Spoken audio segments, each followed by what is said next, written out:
Hi everyone, this is another IoT Tech Talk. I'm Stefan, I'm the Developer Ecosystem Manager for Cumulocity. Today we have a full house actually, and I want to talk with my guest about cloud remote access. But first of all, I want to that the guest will introduce himself. So maybe Marco, can you shortly introduce yourself? Yeah, hello everybody, Marco Stoffel. I'm Solution Architect for Cumulocity IoT, doing POCs with customers in pre-sales. Thank you. Reuben? Yeah, then Reuben Miller. So I'm the product owner for ThinEdge, but also kind of author of the Go CY CLI as well. So I do a lot of different things. Okay, and Chris? Yes, sure. Chris, part of that same team that Stefan is working for. I'm in exchange with all the device manufacturers and companies that offer an integration with Cumulocity. So naturally, I have an interest in cloud remote access and try spreading it across the device ecosystem. Okay, that's a nice thing, because cloud remote access is kind of a feature part of Cumulocity device management. And I want to shortly introduce it to the audience. As I mentioned, it's part of the device management. It's, I would say, some kind of underestimated feature. Some customers are not aware of that. Most of them, when we talk about device management, I think most of them are talking about software management, the connection availability. But sometimes they come to a point that they need to manage and monitor the devices, and then we often present in the pre-sales or in a consultant phase the cloud remote access functionality to our customers. And to summarize what cloud remote access actually is, so please jump in if you have any additions what I'm just saying. Cloud remote access is kind of a microservice, or it's a cloud service that bridges some local protocols of a device like SSH, Telnet, VNC, or any other TCP protocol through the cloud, so you can connect with a web client or any other client and a native client to this protocol, and then actually manage your device. For example, if we talk about SSH, you have an SSH server running on your device, then you have an agent, for example, the ThinEdge running on the device. ThinEdge is responsible for bridging the connection between the SSH server and the agents, and then implementing the cloud remote access protocol, which is actually a WebSocket protocol, to the Cumulocity cloud or Cumulocity server. And then you can, from the user interface, actually connect, or from any other client, connect to the SSH server. And you don't have to be in the same network. So we're bridging actually the networks. Yeah, and that's not only that, so not just being in the same network, you don't need to allow any outbound or like inbound pods. So it's done securely.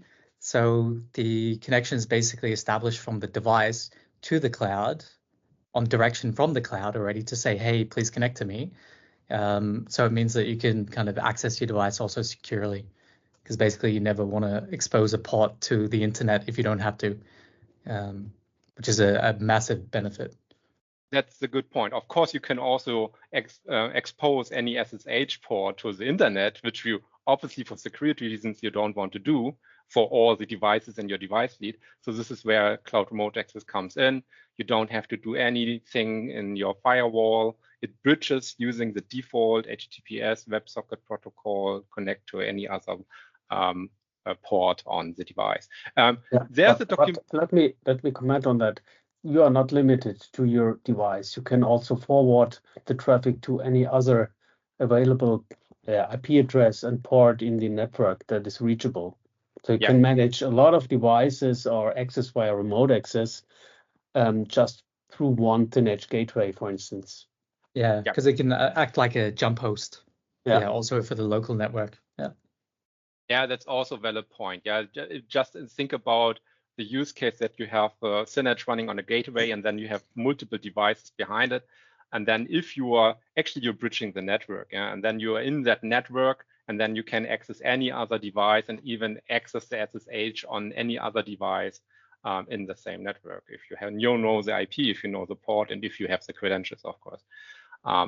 Yeah, just sharing the documentation about it. The documentation is very basic, saying what we actually explained on a very basic way. I really like the more technical API description here, like what we are just saying. Yeah, we talked about private network, where we have the device and we have the device agent, and we're bridging in through the cloud using default ports, 80 ports, 443 ports, using WebSockets. Yeah, that's actually simply explained what cloud remote access is and what the feature from how we implemented that. And then there come some varies about cloud remote access, how you can access actually the protocols like in the browser, non in the browser, with a native client, non-native client, and so on. But I think we will dig into the details further in that tech talk. First of all, I wanted to ask, what is your background with cloud remote access? I think I invited you all to the talk because you had some background, obviously. And I wanted to ask you, what is your background? What is your experience with cloud remote access? What was your first touch point, and in which project did you use it, and so on? So yeah, I guess I can start. Sure. I think previously, so I've been using Cumulocity since, I don't know, 2016 or something. So I don't think I used any remote access until about 2020, where I was part of a project and they actually did the co-innovation for the pass-through functionality of the remote access. So which basically enables you to use like a native client then to use the remote access to access the device. So you can use like a native SSH client rather than using a web SSH. So we can probably show that later.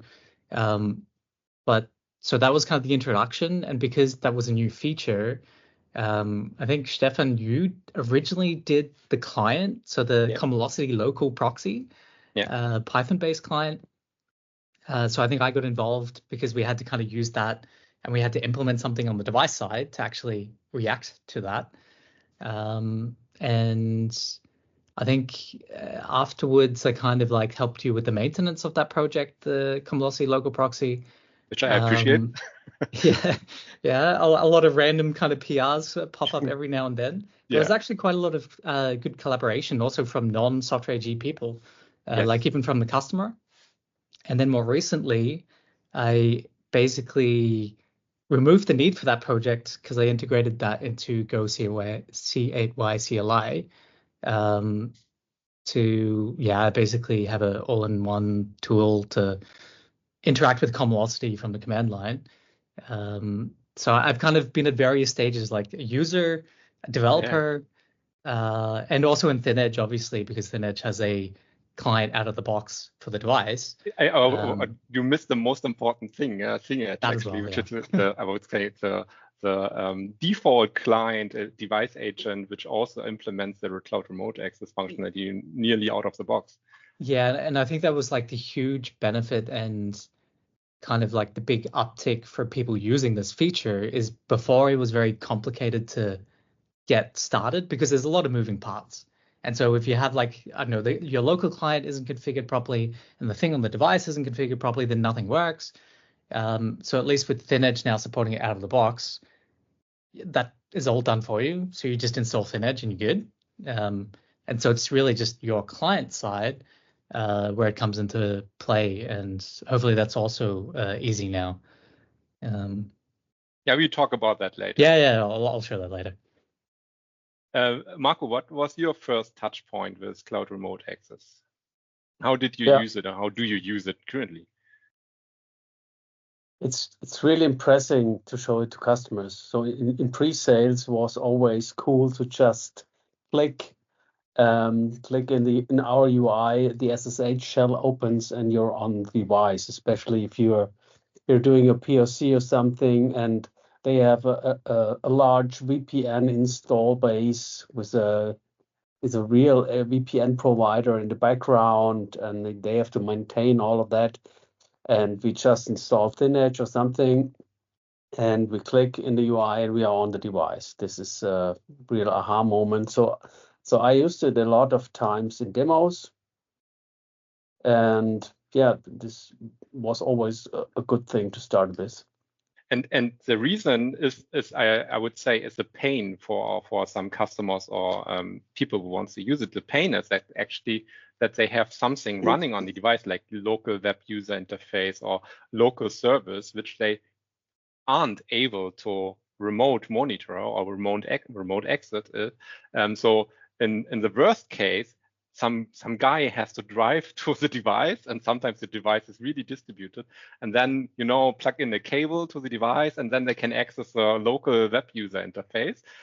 In good cases, like you mentioned, they have a VPN network, then they have to establish a web VPN tunnel, and then they can connect to the device. But if you have thousands and multi-thousands of devices, maintaining a VPN infrastructure is quite cost expensive. And that's in parallel to your IoT infrastructure. So you're going, yes. Okay, now I have two kind of things that I have to maintain. Yeah. Mostly you have a special dedicated device just for the remote access on shop floor. Yeah. And I think this is a real pain, and this is also why customers are so happy to see how easy is this using Cumulocity Cloud Remote Access, that you can just install a client, the agent, go through Cumulocity, and then just click, and so you see the local web user interfaces. In the past, where you had a lot of effort doing that actually. But now switching to Chris. Chris, you're the device ecosystem manager. You have a lot of device partners, and also maybe I think implementing agents for Cumulocity, mainly Synage. What was your first touch point with Cloud Remote Access, and how do you use it today?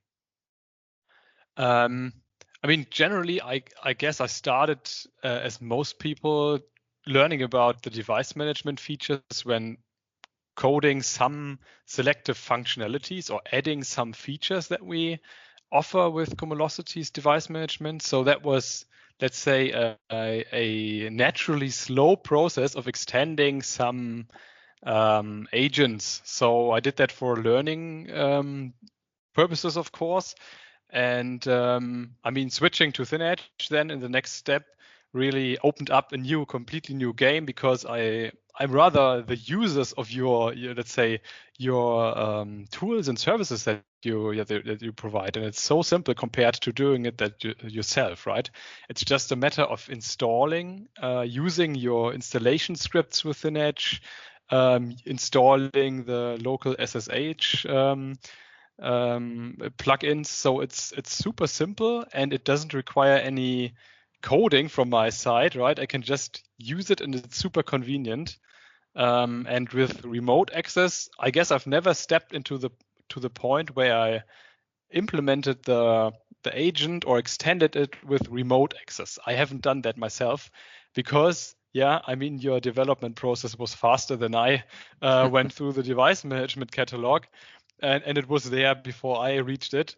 And I was just happy to install Synage on some devices to test it. And now spreading the news. And as Marco just said, a lot of my device partners are actually using that as a core or as a central, let's say, value proposition, because it's super powerful. Like, most people just know the VPN connection. It's just some, let's say, to a lot of people, some hidden alternative way. They don't know about it. And this is why it's people are surprised when you tell them about some alternative to a VPN remote access. And this is why it's so so valuable, I think. Yeah, though maybe like in terms of like its use, because I think sometimes it's not a tool that solves every problem in the world. So it has to be used. Like I don't think it's really meant to have like an always connection, like an always on connection. Yeah. So it's still more of like an ad hoc tool that you use to troubleshoot complex scenarios, or something's really going wrong and you're going, I need more information, do an SSH session, or you need access to like a local UI, but there's usually like a human element to it. So that's a natural kind of a rate limiter. So I don't think you would do like a huge automation to every device is always connected, because I think you'd probably run into a few problems there.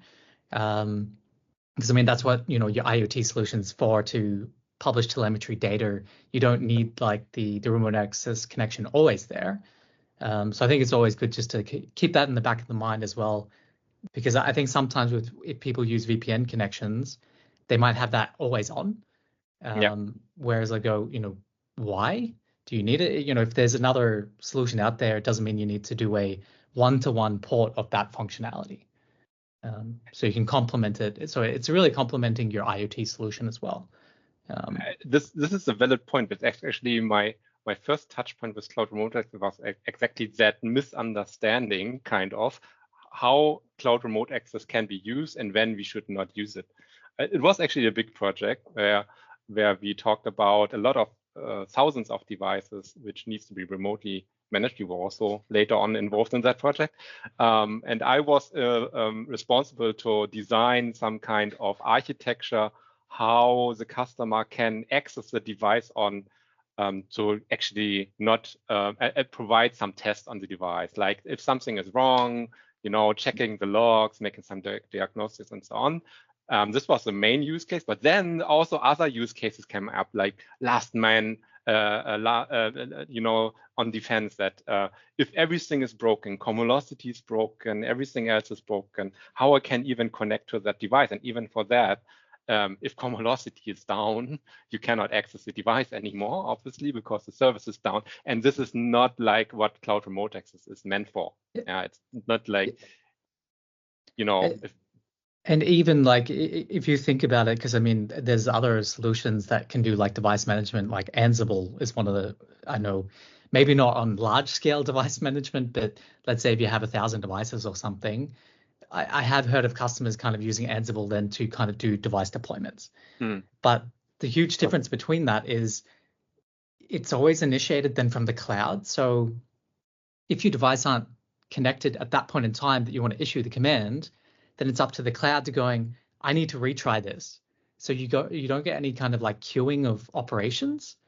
So whereas, if you use the classic kind of like IoT agent kind of style, where the agent will retrieve any kind of queued up operations once its connection is there again, then you lose this time in between the server recognizing the connection's there again. So if you tried to do that with remote access, you'd be basically doing a polling kind of action.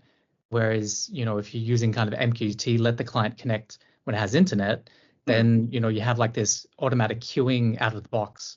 So it's much more efficient, scales better, and you're not kind of all dependent on a central microservice, which is, basically doing a round robin to all your devices. So it doesn't scale very well once you start talking about, anything larger than 1,000 devices, and then imagine 500,000 devices.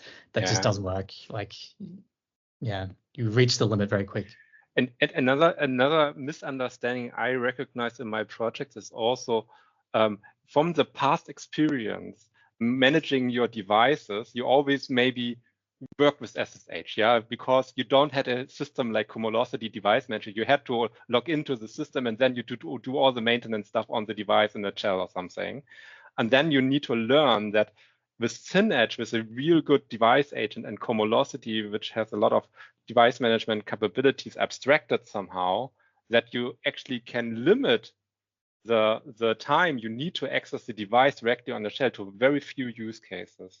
Troubleshooting, for example, software management, firmware management, configuration management, you can directly do without Cloud Remote Access with the device management. And like you said, with the operation queuing stuff and so on, you don't need that to connect to the device and do it in a shell. But you can limit it to that. And for that few cases which are then still there, I think Cloud Remote Access is a very good match. And this is what my experience, and I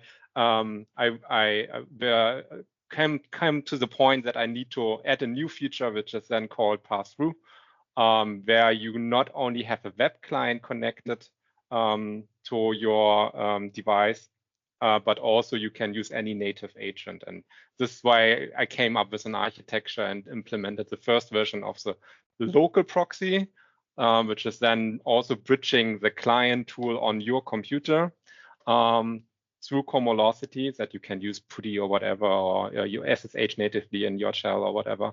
And then can access the device with the tooling you are familiar with, and you don't have to rely on, go to the Cumulocity user interface, click on that, and then having a web window opening with a web terminal, which is not so handy if you are a real device maintainer. Yeah? That's my first touching point.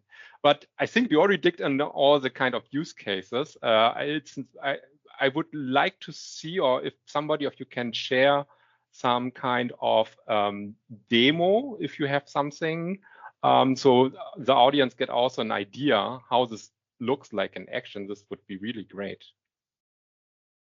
I can show shortly just the standard way how to use SSH. It's quite easy.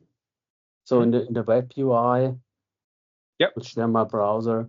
So this is a Raspberry Pi I have here with me, and there is Synedge installed. So you see all the features that are enabled on Synedge IO, configuration management, software management, etc., but also remote access. And you can easily create your own endpoint here, and you can choose a few protocols which are directly available within the web UI. So you don't need anything but your browser.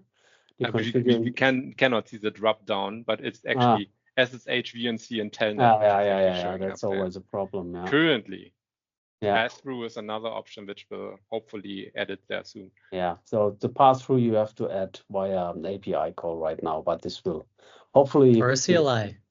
Or CLI. The Go CLI, yeah. Yeah. But in general here, this is just an SSH connection where I say, okay, please open a shell here and forward the traffic to the 22 port on localhost on the Raspberry Pi. And actually this will directly be tunneled through this. Okay, this is also not working. I think I have to share my whole screen for that. But you see the additional window. But in the meantime, I think we can explain. Sometimes there's a confusion why I enter localhost there and the local port. This is because you, from the device perspective, you configure the host and the port the device agent should access, not from the cloud. Yeah. So as Reuben already mentioned, we're not opening any ports, we're not exposing any ports, but on the device locally, there might be some servers or some functionality or services running on listening to a specific port. So this is why we use here local host. So we actually saying we stay on the same host. We can also enter any other local IP, which is accessible from the device, and then the port on the services running. In your case, you're on the Raspberry Pi directly on the local host and using the default port at 22 for SSH. Yeah, or you can use any kind of host name if you have host name resolution, and that works quite nicely. Depends on the device. Yeah. So now I've opened the connection again, though in the background, actually, there will be an operation created where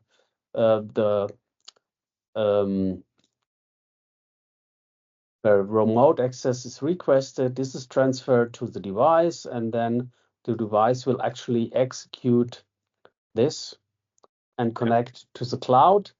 And from that point on, this web shell will send its traffic through the WebSocket connection, through the microservice in Cumulocity back to the device, and device proxy would then send this data to the local SSH port. Yeah, and the operation is basically just telling the device what WebSocket do I communicate with to connect now to me, and so it's established.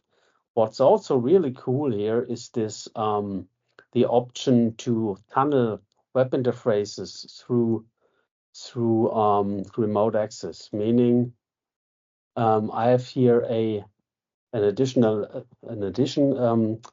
extension installed that lets me connect to the local RugPi interface via pass-through, meaning I have configured this one here, and you cannot see it because the UI is not supporting it. But actually, this is the port on the device where the web interface of the Raspberry Pi interface is running. So this is the firmware management system for Raspberry Pi. And you can click on it. And now I'm really on the web interface of my Raspberry Pi, and I can do really firmware updates if I want to, etc. And you can do that with any other UI with a few authentication limitations, but yeah, that's also a neat feature, I think. Yeah, so that extension, so I think there's two parts to it. There's a microservice, which is basically facilitating that connection. And then there's a UI element, which I think it gets activated when you have like the HTTP prefix on the name. Just as some kind of rudimentary to say, this port is related to HTTP traffic. So it uses that too. This is the extension here, the web extension. And shout out to Tristan for creating this. Yeah, exactly. I would like to mention that Tristan has worked on that in his spare time. Yeah. I took him in the evening or so, maybe. I think, let me shortly explain the difference what you just showed, actually. You showed actually that you have the default web terminal stuff. The main difference from cloud remote access perspective is that the web terminal is actually behaving like a SSH client. If you select SSH, then the web terminal will use some inbuilt SSH client with microservice, and then the SSH client from Cumulocity will connect to the device. Exactly. Using the WebSocket. And the next part you showed is actually the pass-through, and this is why I said, which is an extension or some addition we lately made in the cloud remote access. Like the name is saying, we do not expect a client running in the cloud. We're just tunneling the whole traffic to any other client who is interested in that traffic. But actually, this is the same. This is also a web client, and that the web client now is this HTTP proxy. This is how Tristan then made it, yeah? Tristan just made it saying, okay, now I'm writing some microservice and then having some web client and visualizing that as a tab in the device management. But also it's not limited that you can just show it in the UI. As I said, you can pass through the content or the whole traffic to any other local client. So if you have, for example, a local client tool running, industry-specific tool, and you need to bridge it, then you can also run the local client on your computer, entering the local port of some kind of proxy you need to run, which we actually invented, and then you can also exit through the cloud with the local client to the device. I could show this directly in my browser if I want to. If I use the pass-through and I configure it to go to that port because the connection is already there, right? So if I create, Reuben, with your tool, I could just create a tunnel locally on my laptop and I could use my browser directly. Yeah, that's a different approach. You can do it. And the plugin from Tristan is actually just, make it more easier for if you are having local user interface you want to visualize and you want to visualize it directly in Cumulocity, use this open source extension from Tristan and you're good. Yeah. Though one thing that I wasn't quite aware of also when I was doing kind of like the Go CLI kind of integration, if you're doing a HTTP pass-through connection, every time you click on something on the website, it usually does it has to establish a new connection because it's a once-off kind of like TCP handshake with the server. And so if you have like a website that goes to a subpage or something, if that subpage, does a new HTTP request, it's per HTTP request. So I think depending on how your website's structured, it might kind of instantiate a little bit more load than you expect. Yeah, in general, also this solution has its limitations in terms of authentication mechanisms that are used in the destination, right? If there's some special token stuff or... I think there is support for that now, actually. I think you can add your own custom HTTP headers to the connection. But it's still like it's not a here all-encompassing kind of thing.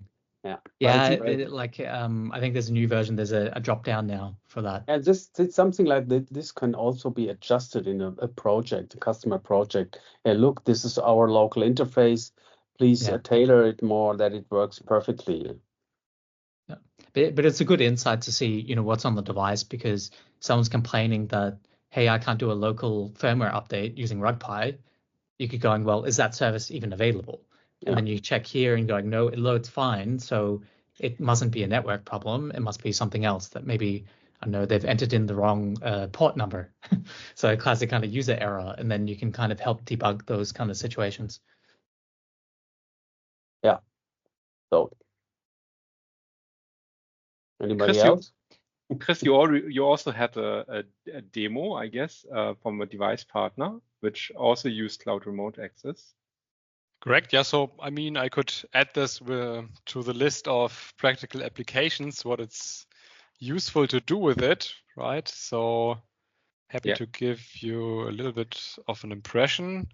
Why is it a powerful feature also for this device partner, and what you can do with it? So on the cloud side, I defined a couple of pass-through connections. One is just the browser-based connection to the console, but the other three connections I configured to be are the shell connection that's passed through. And the other ones are a port for the PLC Next Engineer. So it's the tool that automation engineers use to actually create and deploy the PLC projects. And this is super handy because you can now remotely establish the connection to the PLC and go into the debug mode, etc. I can show you that. And also you can just use this method to access the local web server, which is also a handy thing. So those three use cases can be very easily replicated using the local SSH proxy. So let's start with the first one of just the console. I mean, that's pretty straightforward, but so I've already predefined how to establish the connection, started the Cumulocity local proxy, can hit enter. The local proxy is actually the tool I started and then together with Reuben maintained, with this a Python-based tool bridging the connection through Cumulocity to the local computer. And what you're actually now doing is actually you're starting the local proxy and configuring I guess in a local server. So there's some nice functionality in the local proxy that you can actually directly start the SSH client, or you can start it as a server, and then you can connect to the port. So this is why I'm just checking how you're actually starting it.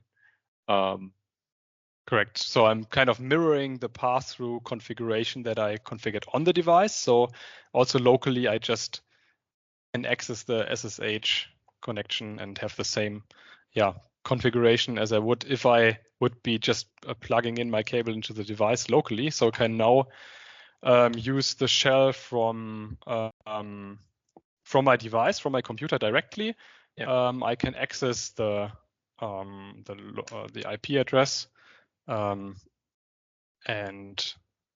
now you connect into your local host to a specific port, which is also sometimes confusing. You're not connecting actually to a server on your host, but actually to the port of the local proxy. You can compare it to creating an SSH connection and creating a tunnel alongside. Yeah, what a lot of people are doing. But here you can do it without a direct network connection, without an open port. And now you can also configure your own local port. So for example, if you don't have admin rights, you can't actually then create a port under 1000. So you can give it also a random port, or like a fixed, something like 20,000 or something, to make sure, you don't have to have admin rights to be able to launch a local server. Correct. Yeah, so I'm now looking at the device resources, what it's doing. So we could interact how it's usually done locally with the device, but we could also, that's a question, like what are the limitations for using SSH file transfer, right? We can also use it. But that would be an interesting one. So you can establish the connection, but with this, what are the limitations of using that, right? So I think you just have to look at, have you heard of, so there's SSH is one of the clients, but that doesn't really behave very well for flaky networks. So there was another thing called Mosh, MOSH, which is kind of like hey, we don't care about interruptions, we'll continue your SH session. But because they have had to do a different tool to make it handle flaky network situations, so I think it's not a great tool for large file transfers, because it would make more sense you let something on the agent side, like the device side, download it and resume downloading and stuff like that, because it knows best when it has internet connection. And if you have to always establish it from your side, it's just going to be super, super painful. It was also a bit of a question I had. Like it's one of the typical cases I just earlier mentioned, that of course you can do that with the cloud remote access, but it's better to actually let the device upload the files, not so large files, log files and so on, but using the device management, and then maybe have the data you required. If it comes to logs, for example, you can use the log management from Cumulocity. And if it comes to binaries you want to upload to your device, mainly you should use the firmware management and software management from Cumulocity. Yeah, you can easily just upload something to Cumulocity and then download it using the local thin edge Cumulocity proxy. So but I mean, for once-off things, if you're just after a quick and dirty solution, sure. But I think definitely, you wouldn't be doing this often. Transferring a gigabyte file or something like that, it probably wouldn't. It's probably just going to be painful for you, to be honest. I've never tested it, so I was just I can even this idea. There's actually even a better way. I can even demonstrate that later on, how you can kind of have a super native SSH/SCP experience, not even knowing you're creating the local proxy. This is the newest improvement Reuben made. It was actually possible with the CYLP prior, but a bit of combination. Yeah, and the one with the client, PLC Next client, can you show that as well, or do you?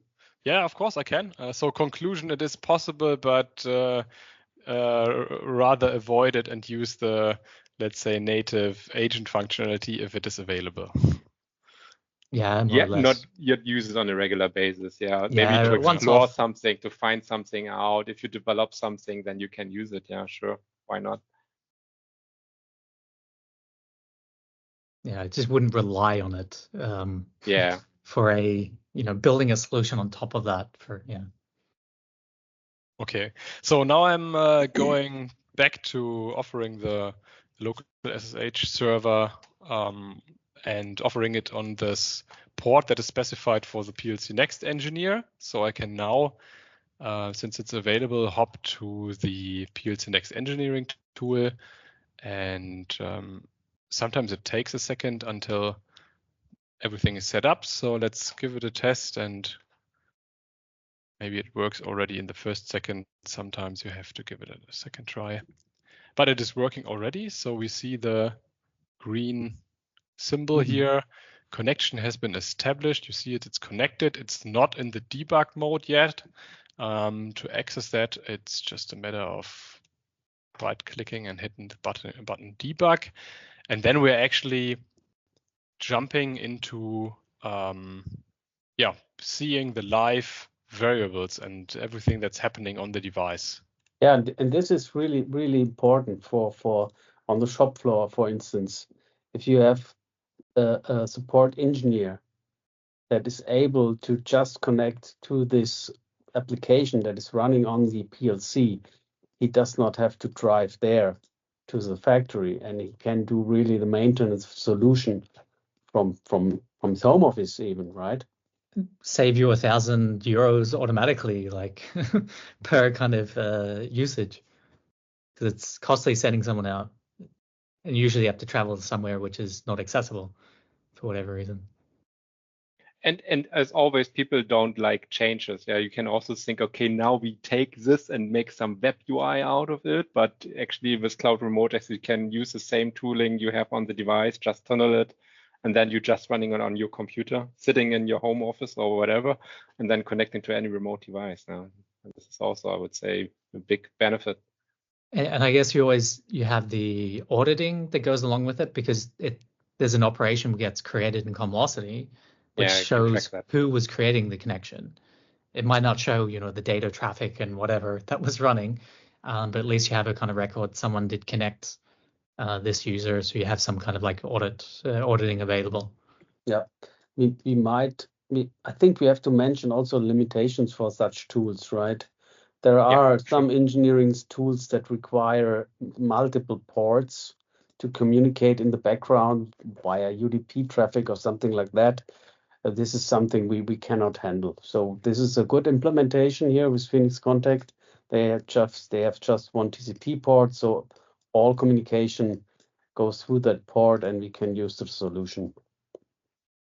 And it proved already very powerful when creating the demo together, right? So there we were already able to use this remote access functionality intensely to collaborate on making it work, right?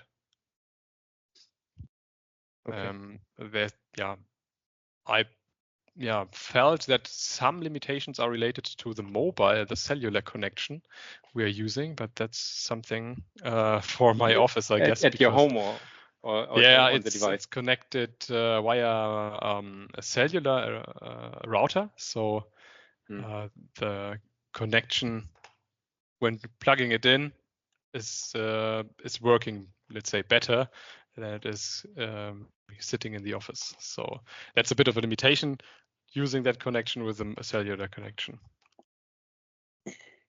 Yeah, I think there's a lot of aspects with cellular networks that it's there's a lot of like funny behavior that comes out, and sometimes it depends on the provider, but it might need some like fine tuning to change like the buffer size or something, because that might be larger than the recommended MTU or something for the communication. Because I think the default is like 4,000 bytes or 4,096 bytes or something, which might then cause splitting of the packets or something. I'm ad-libbing a little bit of my TCP knowledge, but not. It's got a half knowledge. I also struggled in the first implementing that with the buffer size. I played around a lot and changed it, and then see if it's behaving better. But yeah.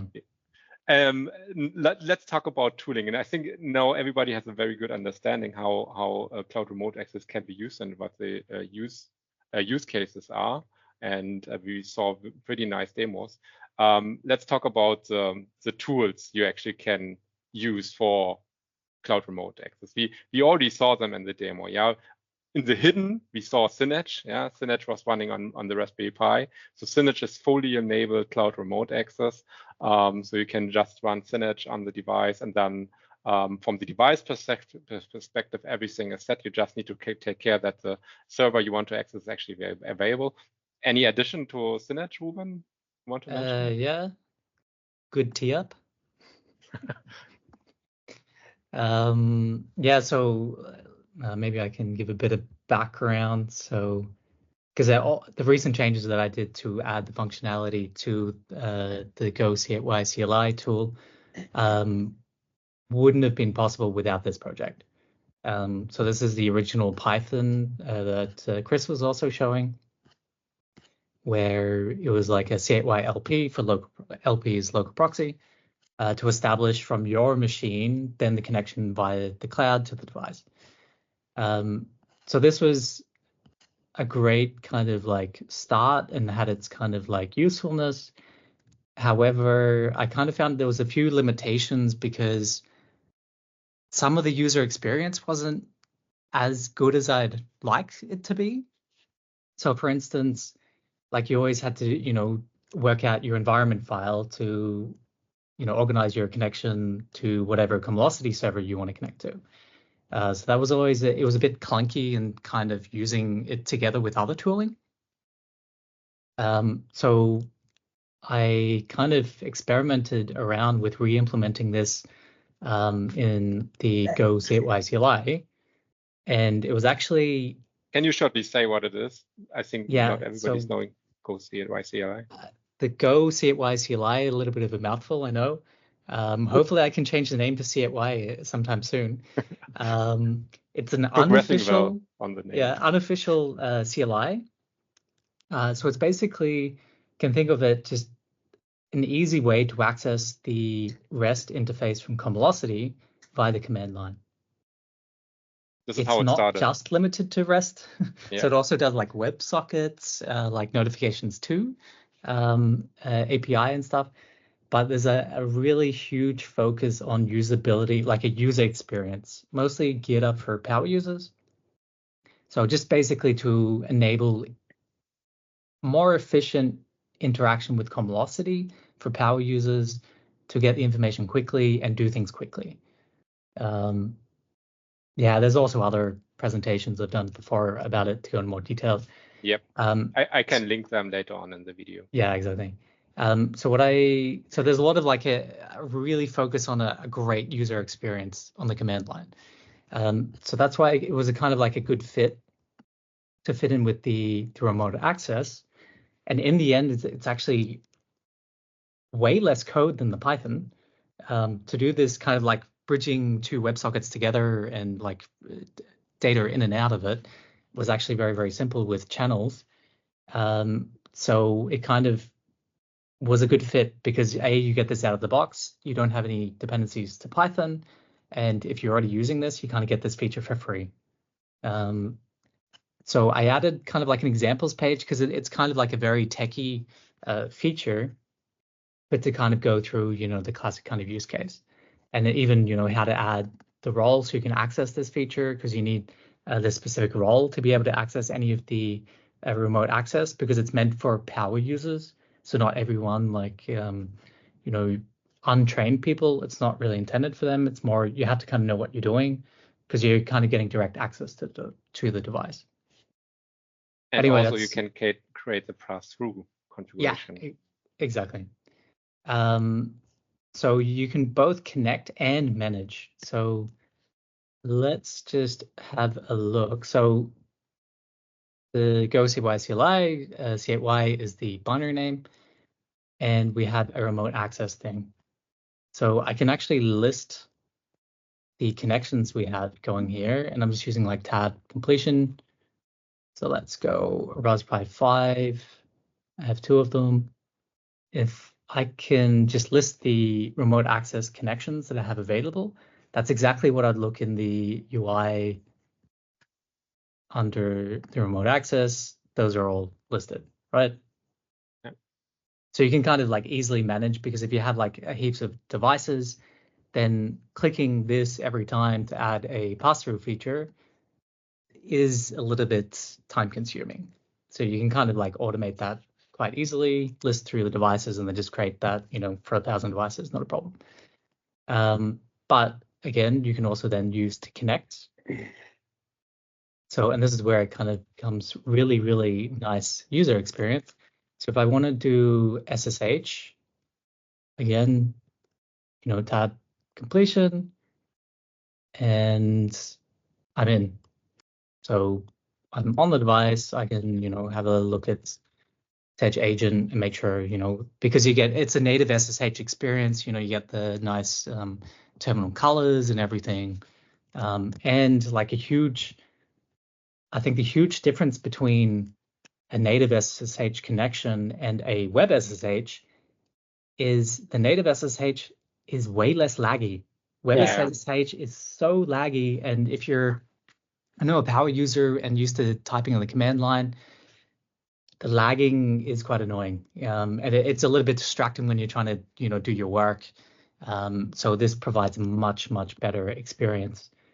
I couldn't exactly say why, but I guess the remote access has the signal path is shorter, rather than kind of going through with the web SSH and then you have like the UI layer on top. It's also, I think, on the UI layer using the web terminal stuff, Xterm or whatever is used there, and then a lot of times it has to do a lot more things rather than a native SSH connection, which is then super nice to use.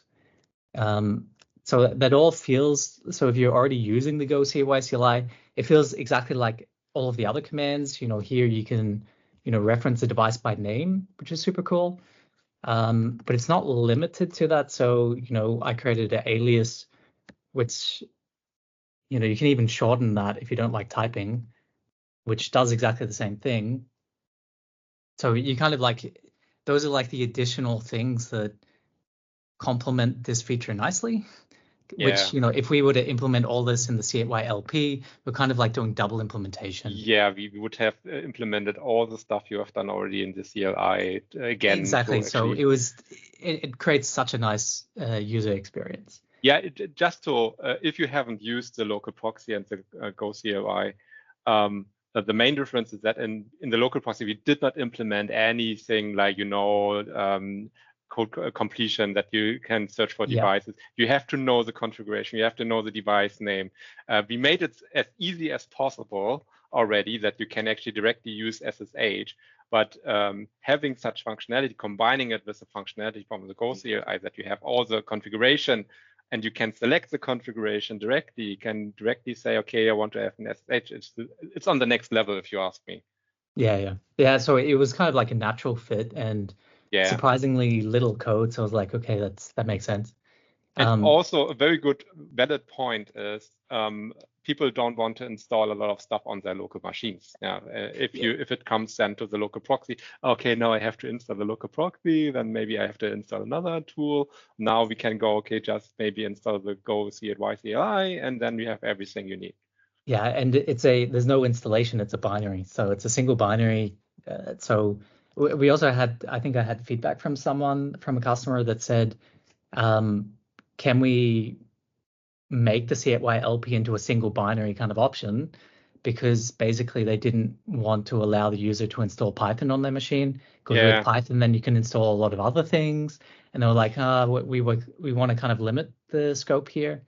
And then they were talking about, how do we package Python as a single binary? And then, you get the overhead of Python. It just doesn't really make sense. Yeah, actually, I did this. Actually, I built some Debian package out from the local proxy kind of stuff in. But yeah. But one thing, like just to, how it goes much further beyond the CLI kind of implementation. So because this kind of like with the CLI tool, you can do like pipelines to execute an operation on multiple devices.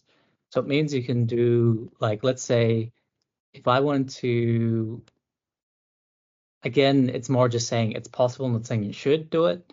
But if I wanted to, in a dev environment, wanted to issue one command and maybe see the status on this device, then I could actually get the list of devices. So if I just want to get the list of, here's my 2 Raspberry Pi 5 devices. Now I want to establish a remote access connection.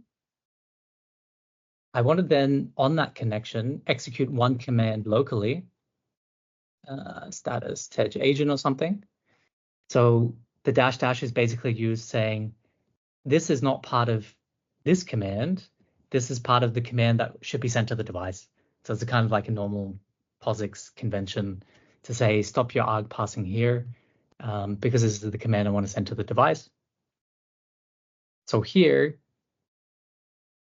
I've iterated over 2 devices, sent that command to it, got the results printed out on the screen, and so I can analyze and go, okay, both of these are good. So it kind of fits in very nicely with your existing kind of way of using the tools, which is super convenient, nice, cohesive experience. Yeah, and just very, very flexible overall. Guys, I have to drop for another call. I'm sorry. No problem, Okay. Marco. We already done. I'm just making some closing words and then we are done. Okay. I think this is. Thank you very much. Bye-bye. Thank you, Marco. Yeah.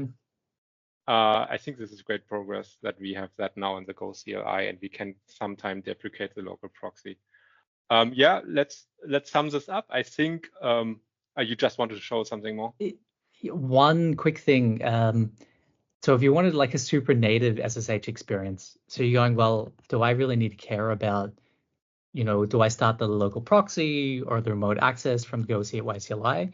What you can actually do is add a configuration into your SSH setup, which then specifies like your configuration.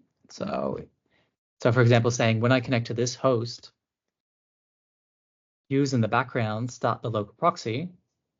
And let me just take that name. So you're saying, oops. When connecting to this host, start up this proxy command, which is then, the remote access command. Yeah. And then once that's in,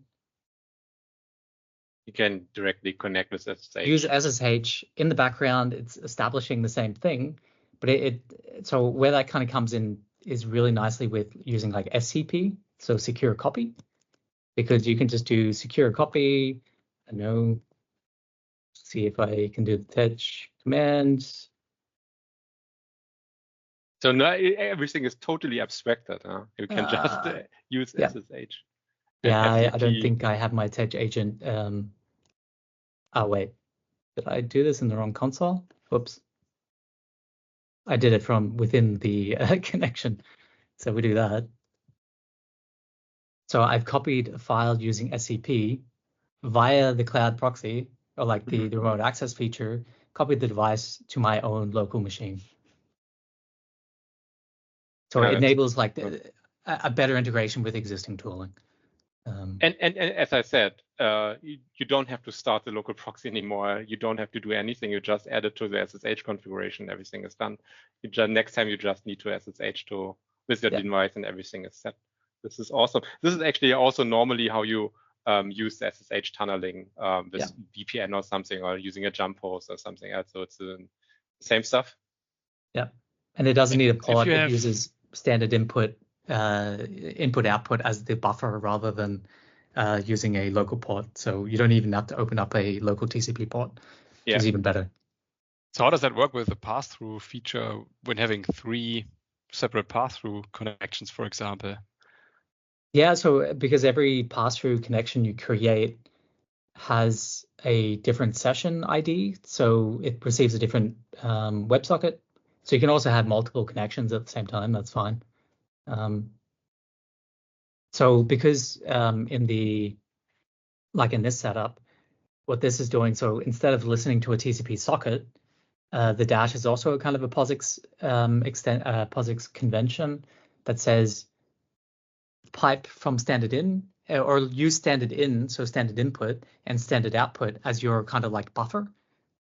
And it's kind of like a feature of like SSH that it says, when you do the proxy command, that's how we communicate with this kind of like proxy CLI tool. So okay, but you can let's say use multiple pass-through features at once, so to say.